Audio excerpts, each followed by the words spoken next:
Hi everyone, I'm Samantha. This is my multimodal presentation about second language. My presentation will focus on two words, how and what.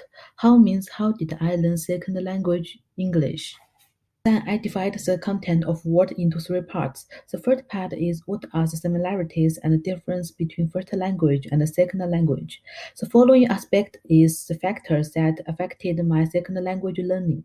And finally, I will introduce some strategies I could use to help students to learn English. I still remember I started to learn English when I was 9 years old in primary school. At that time, I felt English was a very interesting subject because this was a new field for me. Besides, it was also very difficult, so how to improve my English level was also a problem that troubled me.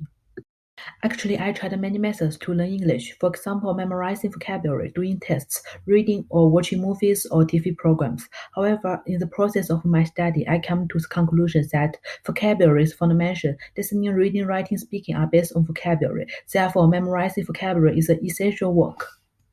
In addition, I still liked watching movies and reading novels. When I meet some words that I didn't know, I would check the dictionary or get the meaning through the context. Apart from that, I would choose some short texts to do intensive reading and listening, which is a good way to improve my reading and listening. In the terms of speaking, I would imitate the pronunciation in the TV program. Finally, I turned off the subtitles and watched again, which can not only practice oral English but also practice listening. Now I will introduce the similarities between L1 and L2. I found three similarities. The first one is learning ability in both L1 and L2 are related to life experience.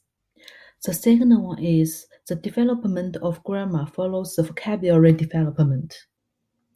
The last one is productive depends on receptive. That means if a student receives more information, they can produce more information.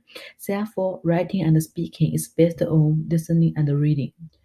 However, I think there are two differences between L1 and L2. First is age. The first language is contacted by people in infancy, and the second language can be learned at any age. Secondly, university grammar is the basis of L1, and the development of L2 is dependent on L1.